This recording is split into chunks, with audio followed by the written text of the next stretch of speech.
Bonjour chers élèves, je vous retrouve donc pour ce petit B, donc vivre dans les colonies, puisqu'effectivement là on va un petit peu étudier ce que ça donne à l'intérieur même des colonies et des discriminations qu'on peut y avoir, puisque forcément c'est la colonisation en elle-même est un régime qui est forcément discriminant.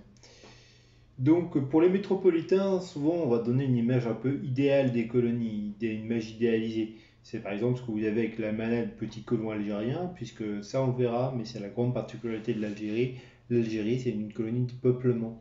Il y a énormément de Français qui vont y partir, ce qui fait que à la veille de l'indépendance, on aura plus de 10% de la population qui sera considérée comme d'origine européenne et qui se posera quand même par contre à la majorité qui est musulmane. C'est-à-dire pour ça que l'Algérie, il y aura une guerre aussi violente, aussi dramatique, c'est parce que, en dehors d'être un territoire important, c'est aussi le territoire le plus francophone, et ça se voit le plus français, pardon. Et ça se voit aussi, par exemple, avec, par exemple, ces différents statuts. C'est que l'Algérie est la seule colonie à être un département français. Le reste est partagé entre des colonies, c'est le cas de l'Afrique noire notamment, ou qui sont sous administration directe de la métropole, et en Asie, on a donc des protectorats, des États fantoches, des États qui n'ont pas forcément d'existence réelle, qui sont sous administration indirecte de la France. L'Algérie, c'est un peu l'exception, c'est les seuls départements. Et ça comptera énormément dans la façon dont ça va se dérouler. Alors, donc on va prendre l'exemple de l'Indochine, on a assez peu parlé pour un peu expliquer comment ça se passe. Donc en Indochine, là vous avez donc les possessions ce qu'on appelle l'Indochine française. Donc vous voyez en gros ça correspond au Cambodge, au Laos, au Vietnam. On a donc trois États modernes et qui sont divisés elles-mêmes en cinq régions selon la civilisation que les Français avaient pu rencontrer. Et les Français vont notamment créer une ville ou la développer énormément, c'est la ville de Saigon, qui un jour deviendra, qui sera la grande capitale du Vietnam Sud par la suite. Et cette ville de Saigon, elle reflète pas mal les ambitions des colonies. Et Saigon, c'est considéré comme l'une des terres les plus importantes de la France dans son régime colonial.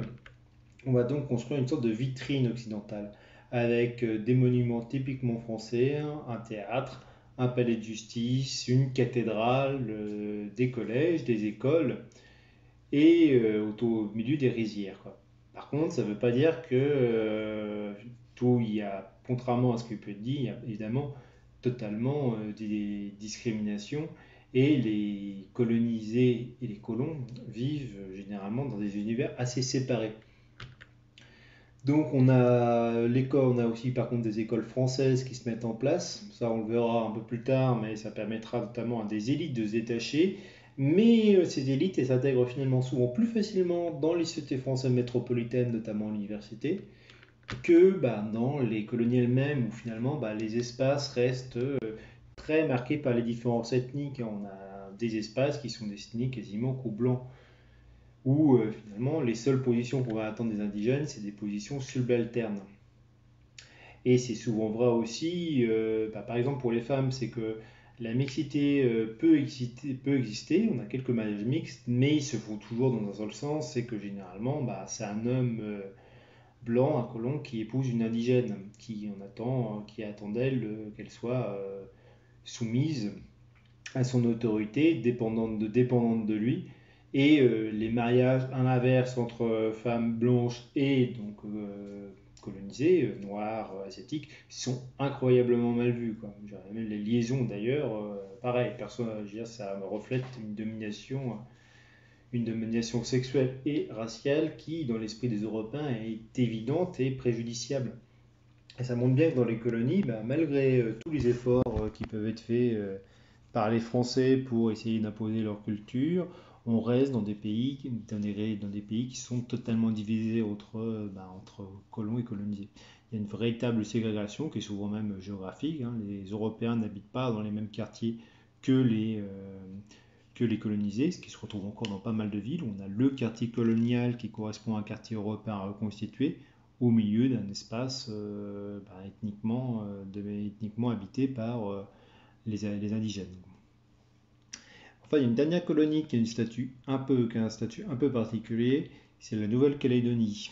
Et on retrouvera la même chose un petit peu en Guyane, c'est que la Nouvelle-Calédonie, c'est un exemple même aussi de la façon dont on va gérer une population qui est extrêmement rebelle et hostile. C'est que déjà, en fait, les Européens vont s'emparer de toutes les terres les plus favorables, notamment, et ils vont reléguer les Kanaks sur les zones les moins favorables, dans les montagnes, dans les îles extérieures. Et encore aujourd'hui, ça reste une grande source de frustration, puisqu'effectivement, les Kanaks demandent leur indépendance et ils sont en conflit avec une bonne partie de la population qui est d'origine blanche et d'origine européenne et qui s'est installée sur les zones les plus favorables. Et il y a aussi une autre spécificité de la Nouvelle-Calédonie qui est partagée avec la Guyane, c'est que c'est aussi un centre pénitentiaire, c'est qu'on va aussi envoyer des colons pardon, des Européens donc condamnés, notamment des prisonniers, notamment des détenus politiques, comme par exemple les gens de la commune, des communards. On va les envoyer dans les centres de détention où évidemment les règles des droits de l'homme sont beaucoup moins appliquées et beaucoup moins vérifiées que dans les prisons françaises. Enfin, dernière chose, hein, tout à l'heure on parlait de cette fameuse image de l'almanach algérien ou qui montrait une Vidal dans les colonies. Dans la réalité, il y a quelques très grands propriétaires qui vont s'emparer des plus grandes exploitations, des plus grandes terres agricoles, etc. Il y a beaucoup d'Européens très très modestes et qui des fois en reviennent de ce rêve colonial puisqu'ils se rendent compte qu'on a les mêmes problèmes que dans les dom aujourd'hui. C'est que la vie y est souvent extrêmement chère puisqu'il y a une bonne partie des produits qui sont importés directement de la métropole. Et effectivement, ça posera assez rapidement quelques problèmes, mais ça n'incitera pas des Français qui sont déjà assez peu emballés à l'idée de partir, de forcément s'installer en masse dans les colonies. Donc là, je vous remercie de m'avoir écouté et je vous dis à bientôt. Merci.